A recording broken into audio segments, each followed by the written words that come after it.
I'm recording here, so anything you say can and will be used against you in a court of real estate Welcome, marketing Dano. law. So, how long have I Right on. known you, Jeff? Um, well, let's say 16 years, because I've been doing this for 17 years. 16 hellish, awful, terrible years. Yeah, No, just you're, joking. you're getting me weepy-eyed here. All right, so 16 years. Let's see. Here's a pop quiz for myself. If I could actually, I'm speaking with Jeff Schwedhelm of 360 Professional Home Inspections. So let's see after 360. 360. Let's see after 16 years if I could spell your name without Oh, cheating. All right. okay. S All C right. H W E D E L H E L M. Damn! I thought I had it. Yeah, close but no cigar. SCHWEDHELM.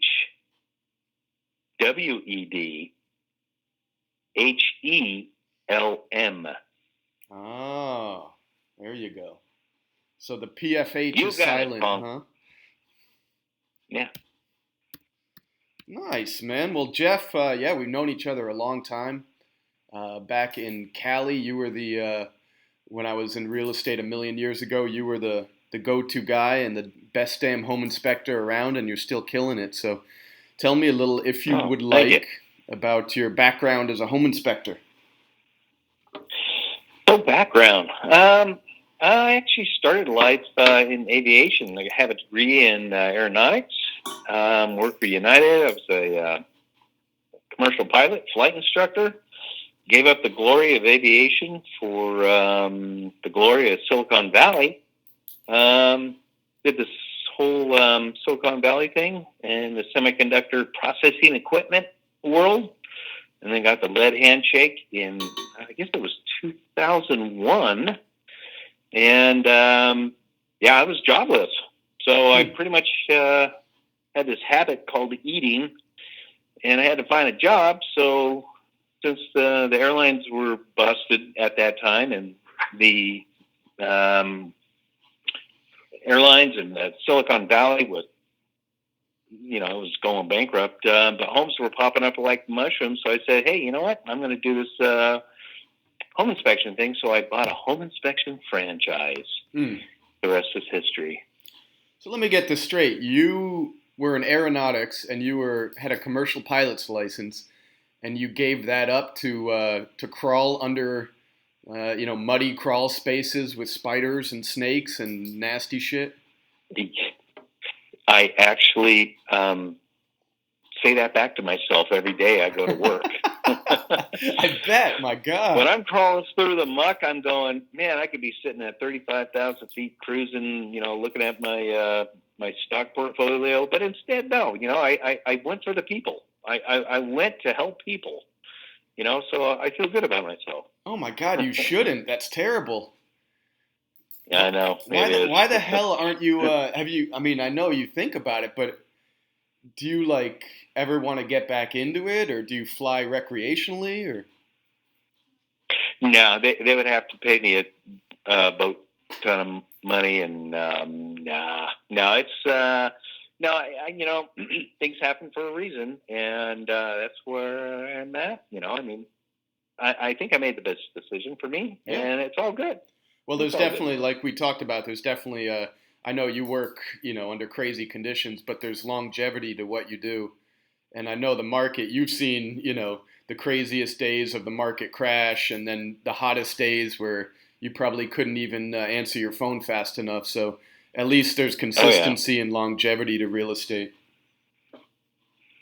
Oh, absolutely. I mean, real estate's the way to go, and being self-employed is the way to go. End of discussion right there. Yeah. Being self-employed, it's just the way I've always been and the way it has meant to be. Yeah.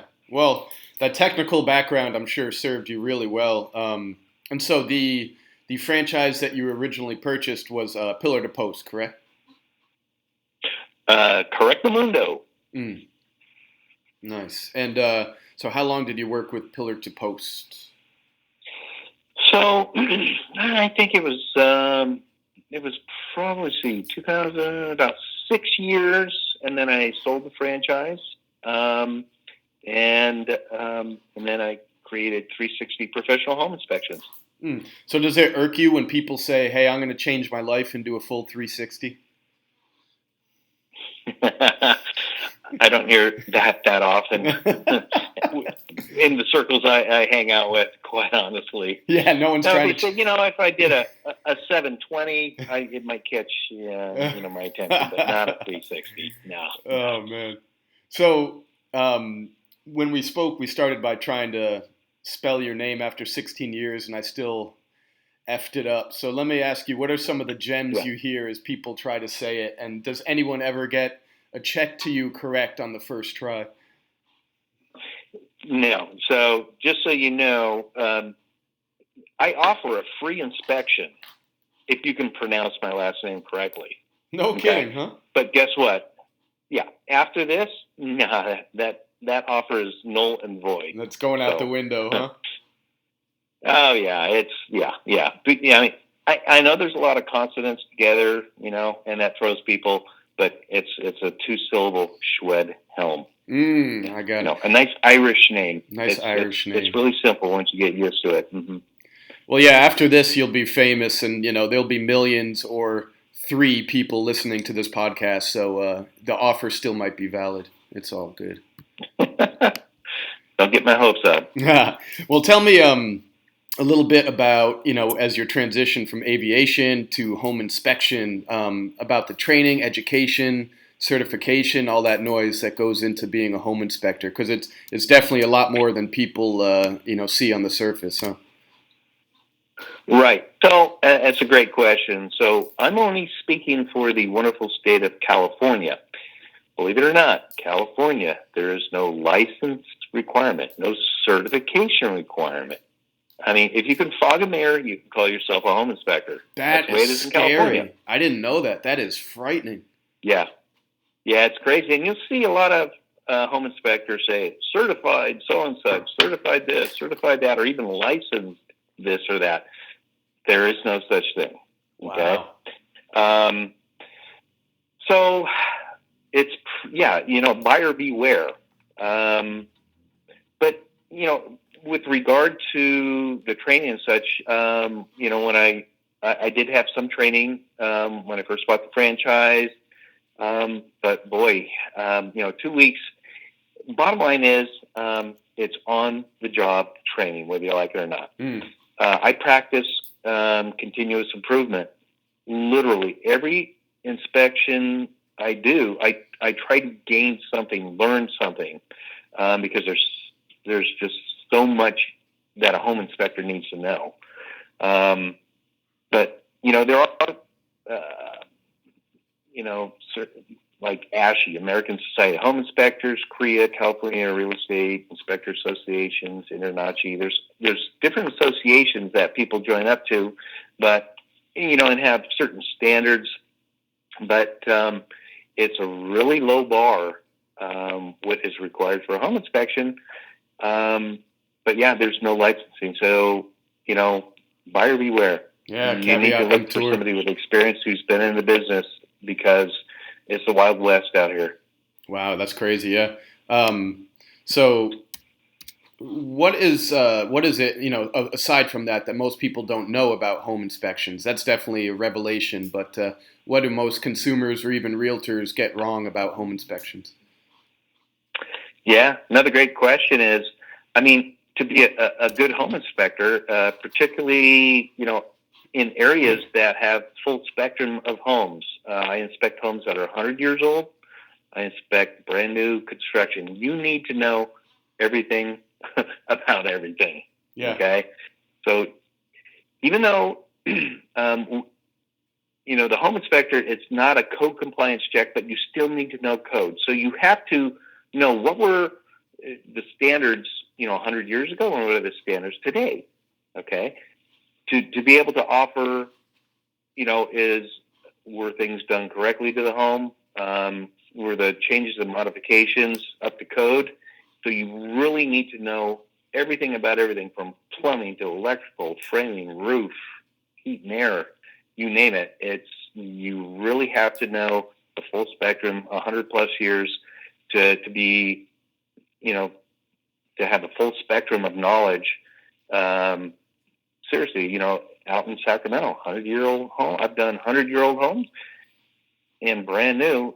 And even though they're both homes, you really have to create the report a little bit different because, the older home is going to have older things. Just because they're older doesn't mean that they're unsafe or such. They're just older.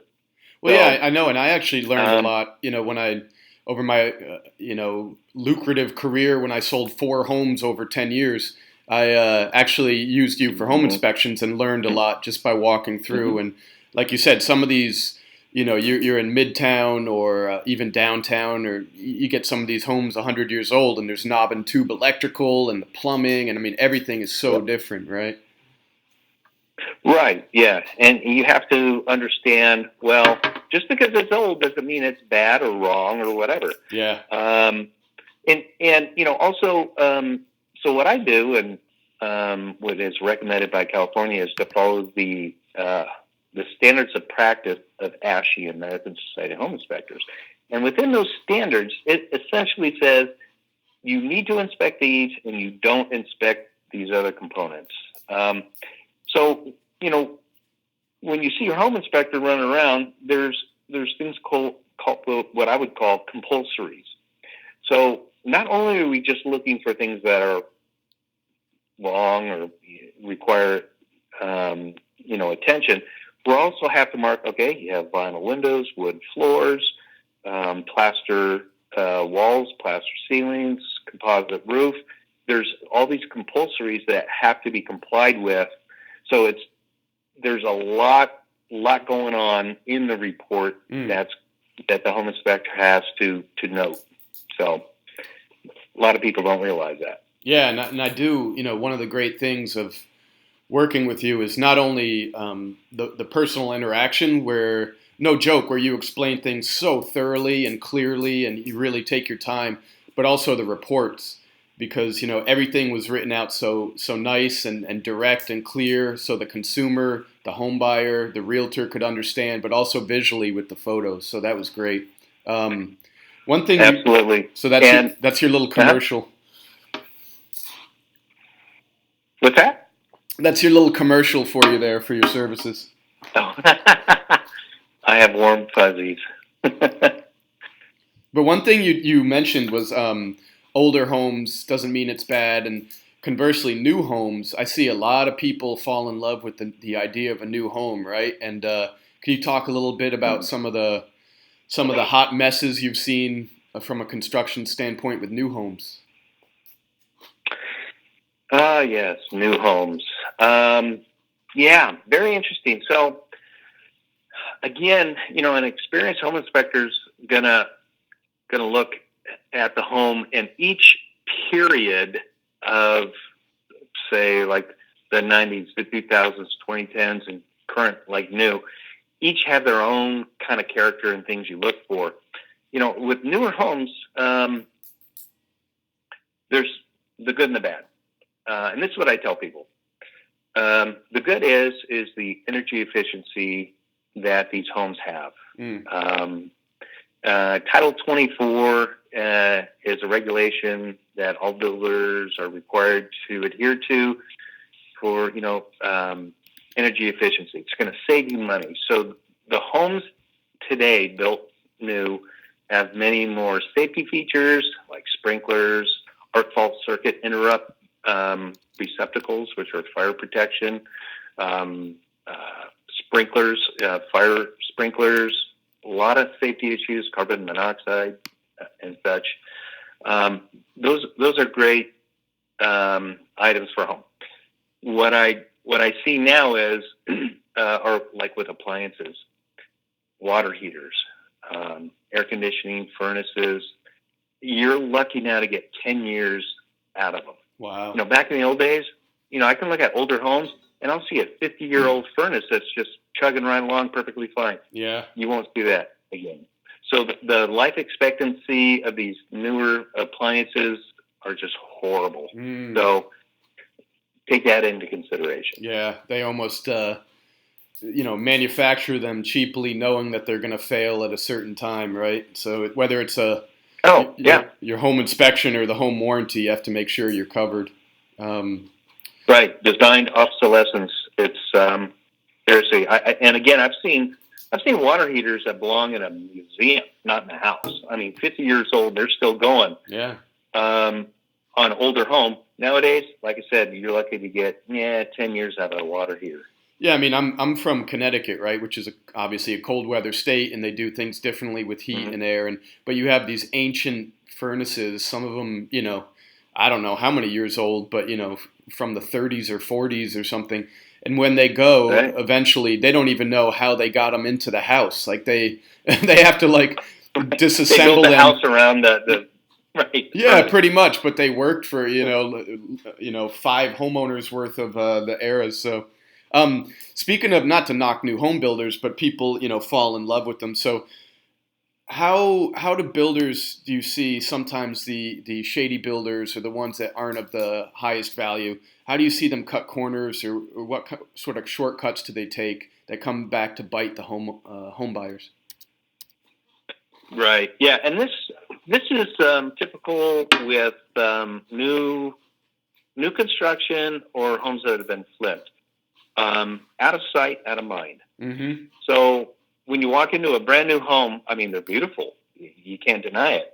And the finishes are great until you get up into the attic space. And so nobody's going to crawl up. You buy a new home, you're not going to crawl up in your attic space. That's where I see the biggest issues, where shortcuts are taken with insulation and HVAC installations, wiring, ventilation and such. That's when I do new construction inspections. That's where my biggest write-ups are, where the consumer can't see. Same with on the roof, a lot of roof issues. Again, the consumer is not going to get up on the roof and look. Nor do they know what to look for. Yeah, they don't know what to look for. They don't know. So out of sight, out of mind. You got to keep them honest. Yeah. So as long as the the sheetrock looks good and the tile is centered, and they have granite, they think they're getting the Taj Mahal of new homes, but it's not always so, huh? Oh no. And there was a period there in the Sacramento area when homes are just popping up left and right. And you can go in the attic space and look at these homes, and you look up on the roof decking and you see nothing but nails coming down where they missed the trusses when they're trying to attach. I mean, you just see the slop. Man, it's pretty crazy. But when things slow down, you get better results, better quality construction. That's my experience. Interesting. So, for the average home buyer, from a structural, functional standpoint, anything like that, what are some of the biggest mistakes buyers make when choosing a home? Yeah, that question, I would have to take off my home inspection cap for that question. So me as a home inspector, I don't look for the suitability of the people buying it. I can't. Yeah. For example, and I see it a lot. Here's a couple a young couple, and I'm inspecting a house that's 4,500 square feet and has 6 bedrooms. I'm like, oh man, really? Are you serious? Yeah. Or, so, that's, I keep my mouth shut. That's not my job. Or I'll, what I will chime in is a couple will come in and they'll think, here's this little tiny house. It's affordable. We'll just add a bedroom or 2 or a second story. Yeah. And I guess consumers don't realize how expensive it is and the roadblocks to add square footage to the home, or to add a bathroom, or to do updates. Oh, can we remove this wall and do this? I think most home buyers underestimate the blood, sweat, and tears required to make these modifications to suit their needs. And the permits. permits. And again, I can advise them, yeah, and say it'll be very expensive, but it's really not my job to let them know if that house is suitable for their lifestyle. No, I got you on that. But you brought up an interesting point with people go, oh, we like it. It's charming. It's got a upgraded kitchen or a bathroom, but it's 899 square feet, and we plan on having a family. So we'll just, we'll convert the back bonus room, or we'll make a garage addition or something. And usually those are so expensive that it's not worth it. But conversely, you get people who fall in love just because there's some cosmetic fixes with a property, and I see that a lot. And for the previous homeowner or a contractor put in $10,000 at Home Depot into the house, and people are overpaying by $50,000 or something. Correct. And again, I can't give my subjective. I can't judge them. I can only just the facts. Just the facts, ma'am. That's all I can do. And I eavesdrop, but if I hear him talking about this and that, I may get in there and say, typically what I tell home buyers, I hear them talking, oh, I want to do this, I want to do that. And I did the same thing with the house I'm in now.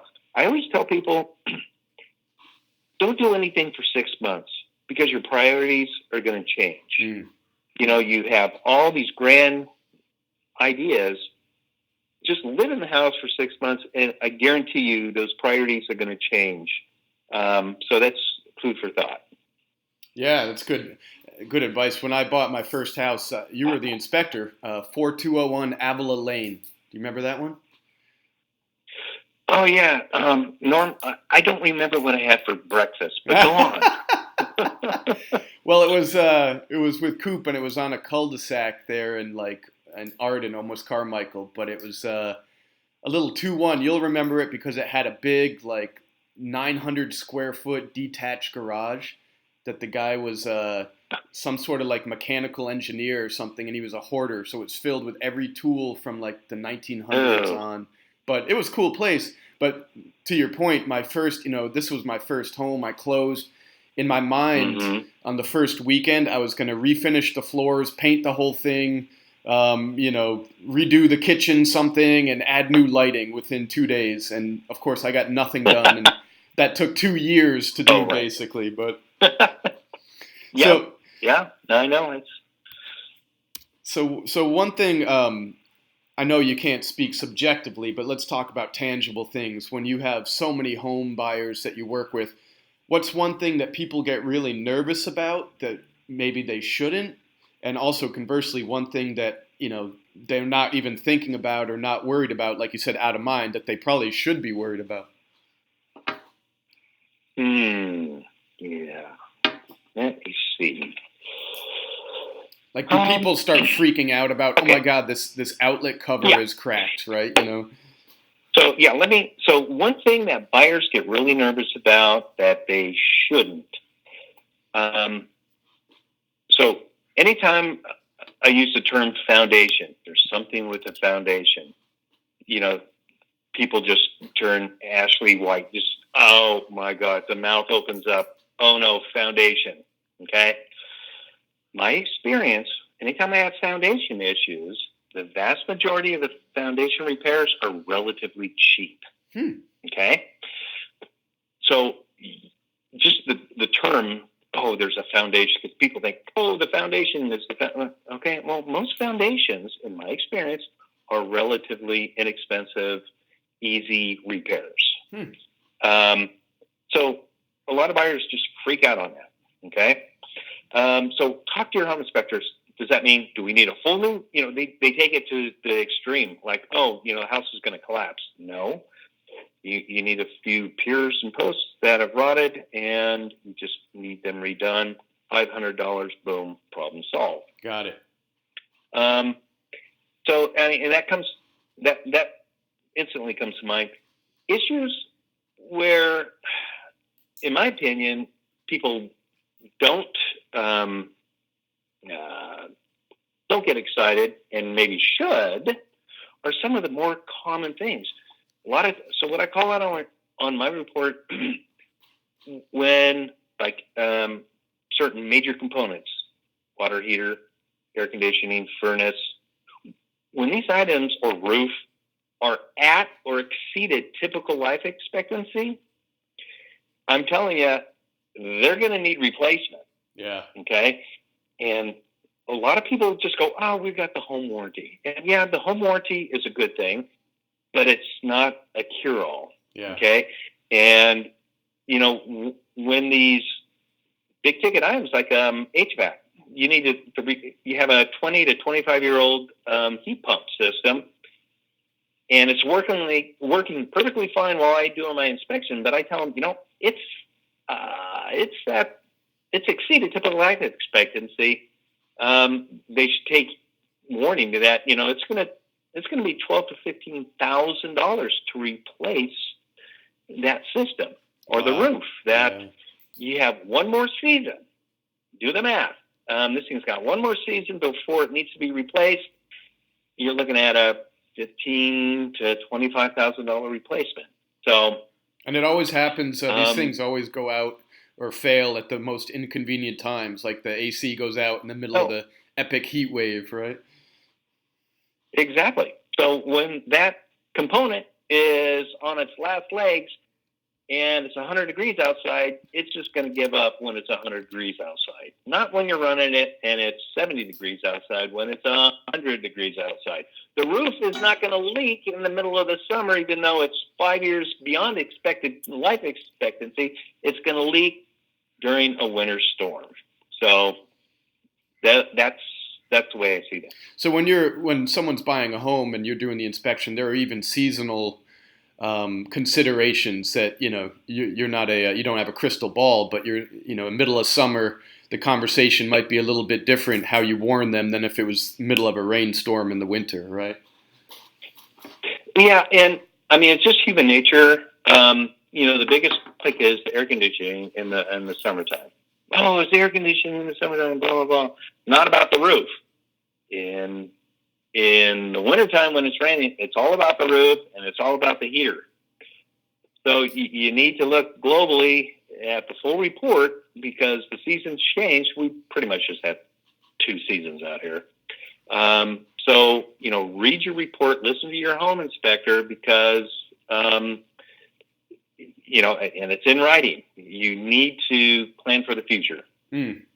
And that's why it's so important, too, that you go over this in detail, not only with the new home buyer, but also with their realtor, right? Because these are bullet points they could bring back if there's some concern about the roof or this. They could negotiate or build something into the contract or something like that. Yeah, absolutely. And the vast majority of the agents I work, they understand. I have a long relationship with most of these folks, and they understand that. Yeah, they're going to plan for a few years out. They're just not going to get, the deal done and move on. But understand that, for example, one of the biggest issues on a home inspection for any home is drainage. Okay. It's extremely hard to visualize if a house is going to have ponding water all around the foundation in the middle of the summer. It's August, it's 100 degrees out. What's it going to look like, during the wintertime, during the floods? And there's ways that I can look and determine if, in fact, we have proper drainage around the house. So it's kind of hard to think when it's 100 degrees out, we haven't had rain in 6 months, and I'm talking about, you have insufficient drainage in the backyard. I can see you're going to have ponding water in the back and, possible foundation issues. I just hope, my folks take that to heart. Yeah, it's hard to conceive those conditions in that state of mind. No, that's a great point. So what do you see some things that real estate agents, I don't want to say mistakes, but things they could do better or that they get wrong when it comes to the home inspection and their clients? Are there any pointers for them? Yeah, and I get this a lot, and I just cringe when I hear it. Not a lot do it, but I hear it every now and then. Right in front of the I'll be doing my thing, and the clients will be there, and the agent will go, "Oh, hey, did you find anything major?" And yeah, maybe I have, and I'm like, "Oh, let's not bring this up now because I'm not prepared to answer it." Yeah. So any agents out there listening, do not ask questions that you don't know the answer to. It's kind of like a lawyer, because if I'm pinned down, then we have to have that conversation at that point.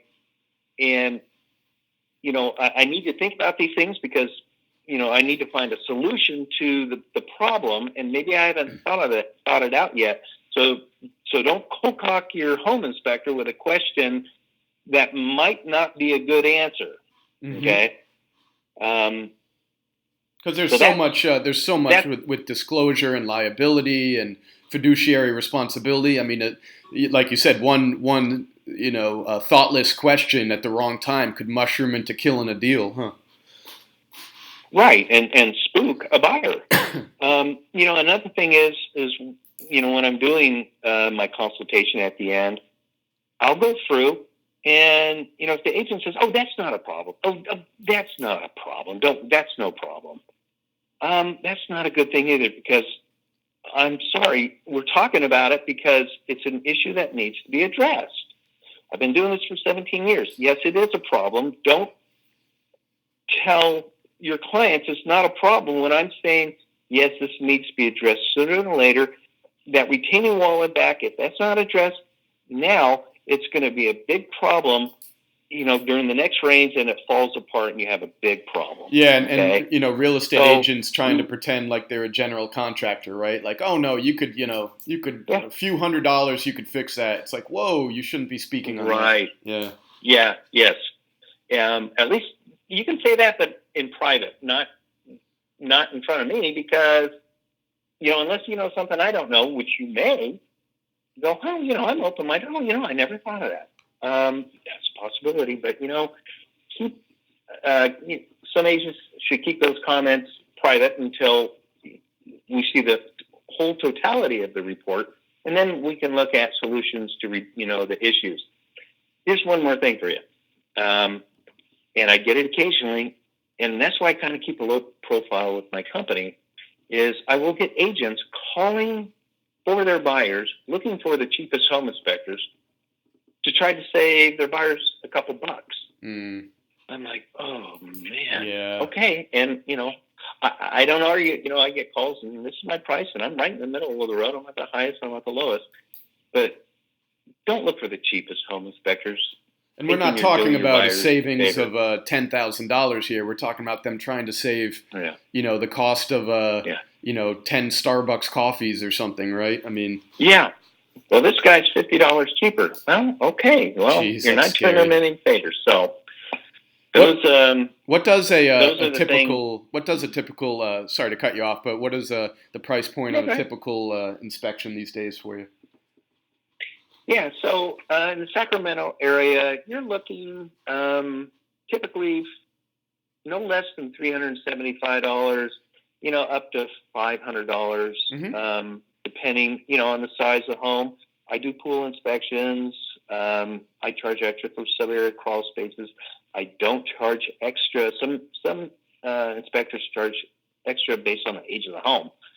I just try to keep my pricing schedule as simple as possible. Yeah. Square foot, and then, hey, I'm getting old. I charge $50 to crawl into the house. Man, and you earn that, because I've seen you, 110 degrees, the full-on biovac suit, getting under there with the rats and the snakes and the spiders and the, and some crazy stuff. Yeah. So yeah, that's, honestly, those prices haven't really gone up a lot since, the last 15 years. So that's definitely a good investment for people.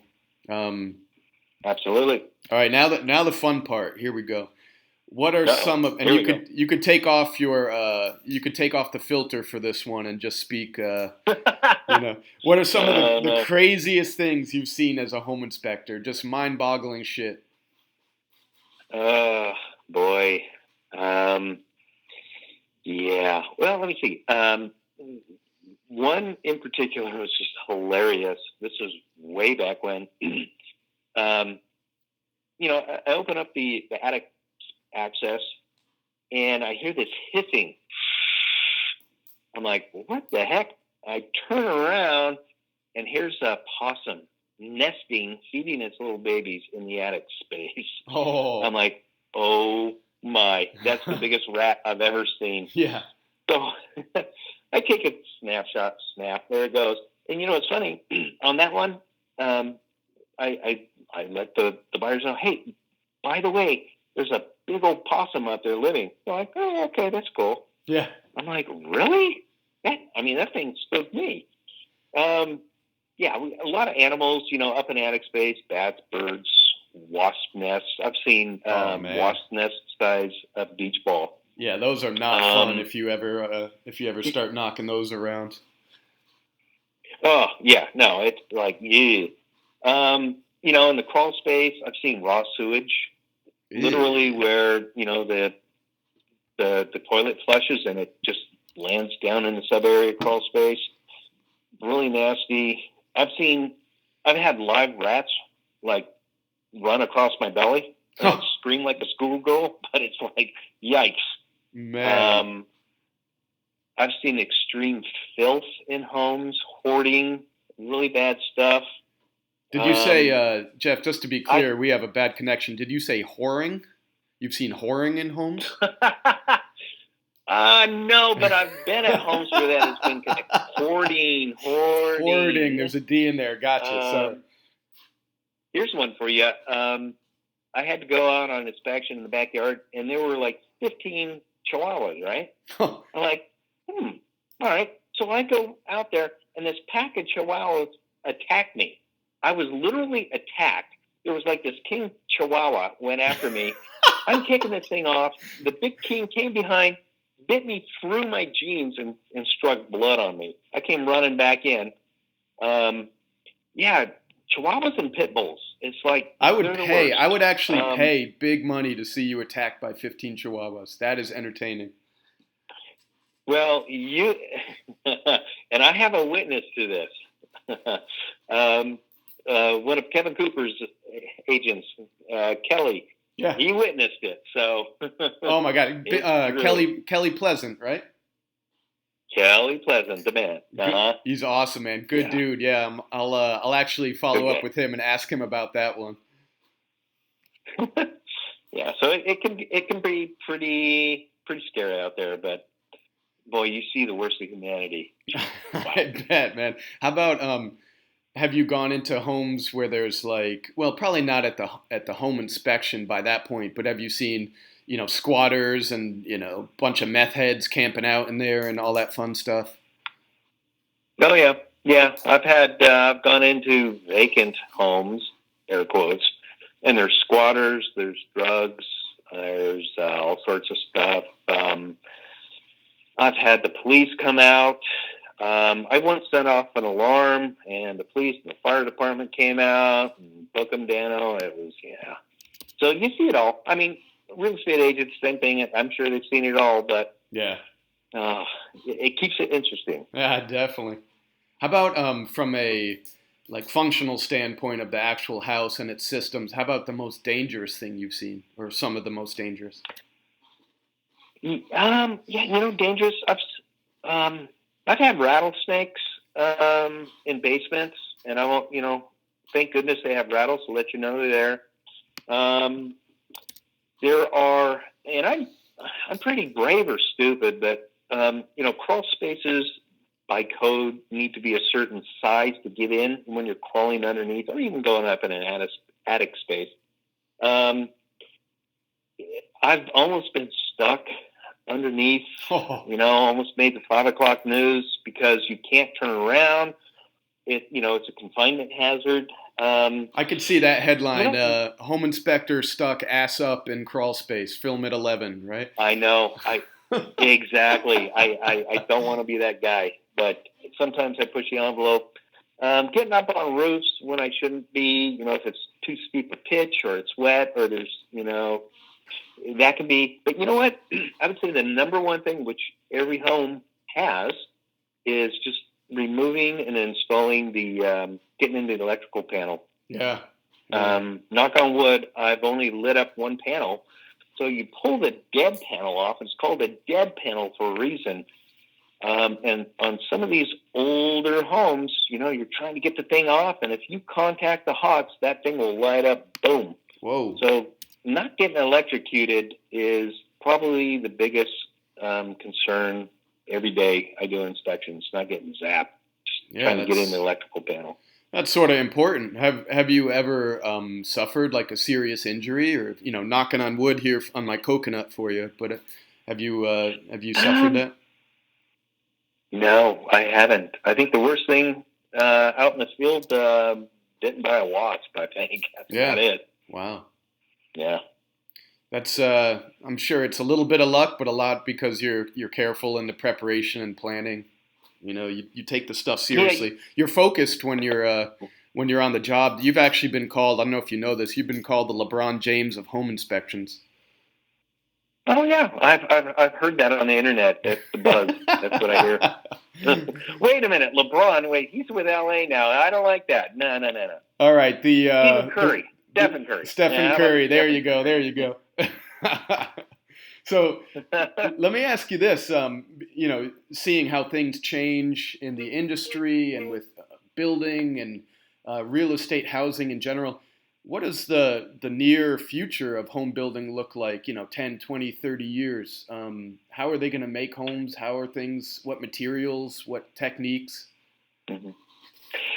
Yeah, that's a good question. I don't know if I'm the right guy to answer it because let me tell you this. From the day I started till now, homes really haven't changed that much. They all kind of look alike.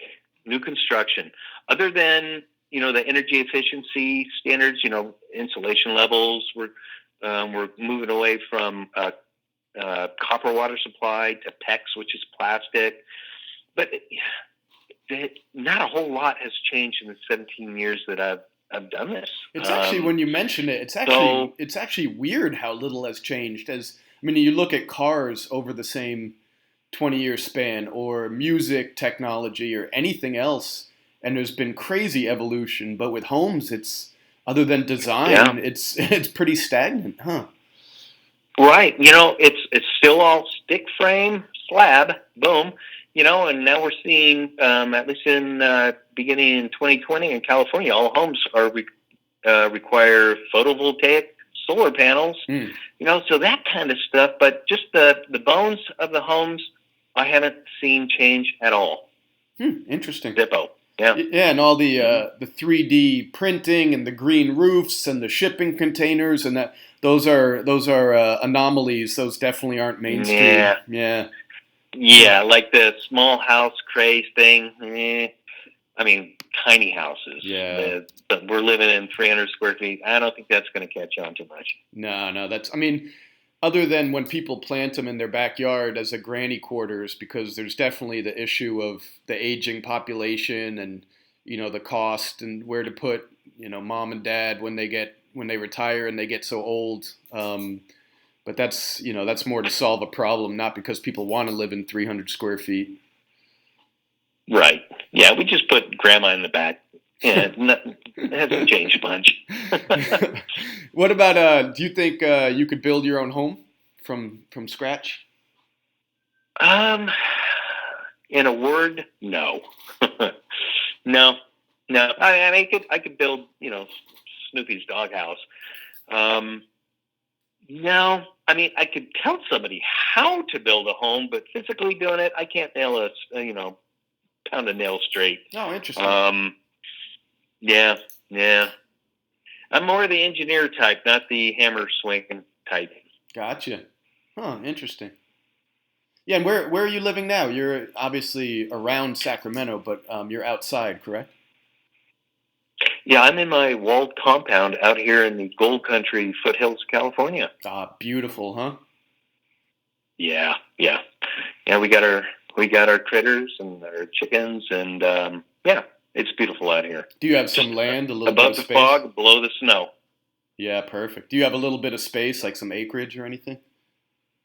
Yeah, we're sitting on about 6 acres. Oh, wow, nice. Keeps us busy. Yeah, yeah. Electric fence and machine gun turrets? What do you got going on for security there? I decline to answer. Just don't get too close to the fence. Yeah, just read the signs before you enter. So what areas do you work in now or prefer to work in? Yeah, so I still I do the commute. No matter where I go, it's an hour. Okay, Hmm. unless it's Placerville. So I mean, I work everywhere. Galt to Lincoln, Plumas Lake. I had an inspection there this week. Auburn, Sacramento, the whole Sacramento Valley, Yolo County. I do it all. Nice. You're all over the place. And tell Yep. us here for any realtors or professionals or home buyers listening, why should someone use 360 professional home inspections and Jeff S, as I'm calling you from now on, for their inspection? Well, so as in a lot of industries, you're only good as your last inspection. Word gets around, you know, if you flub up, we're human. But I've been around 17 years. I've stopped counting at 6,000 inspections. I got to be probably well over, you know, 7,000 inspections. I'm experienced. I've been there. I've done that. I know how to treat clients. Um, I give same day inspections. There's no waiting.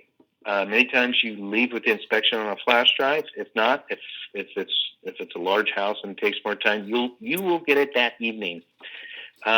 But I think one of the biggest things that all home inspectors should do, what I do, is I always provide a solution to every issue.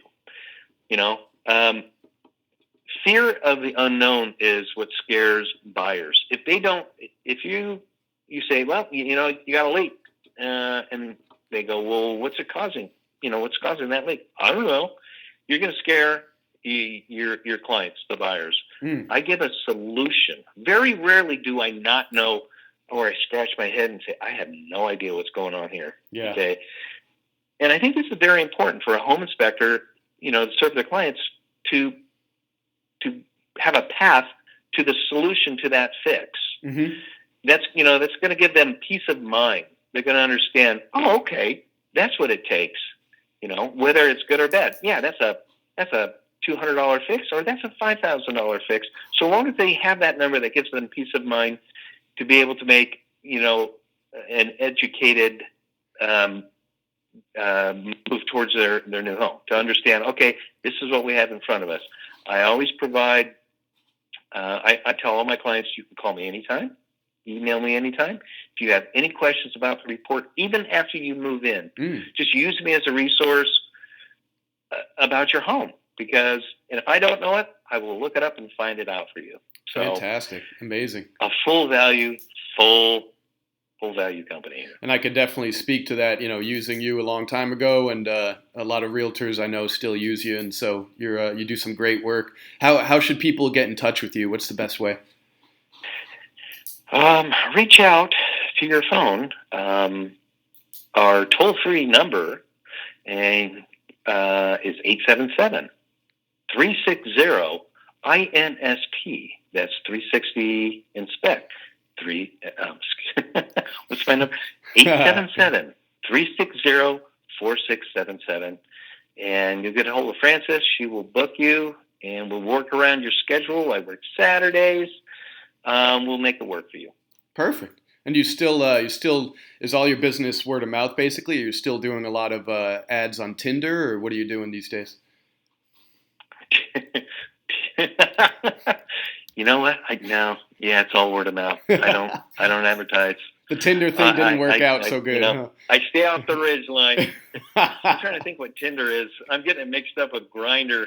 Yeah, I So think you're more of a Tinder, grinder kind of yeah, guy. I don't know, man. Word of mouth. On that note, that's a wonderful endpoint for the podcast, huh? I think so. Hey, but seriously, brother, it was a blast catching up with you, and thanks for sharing your knowledge and a little bit of fun here. So I appreciate it. All right, Norm. I appreciate it, man. All right, homie, Take care, dude. you got it.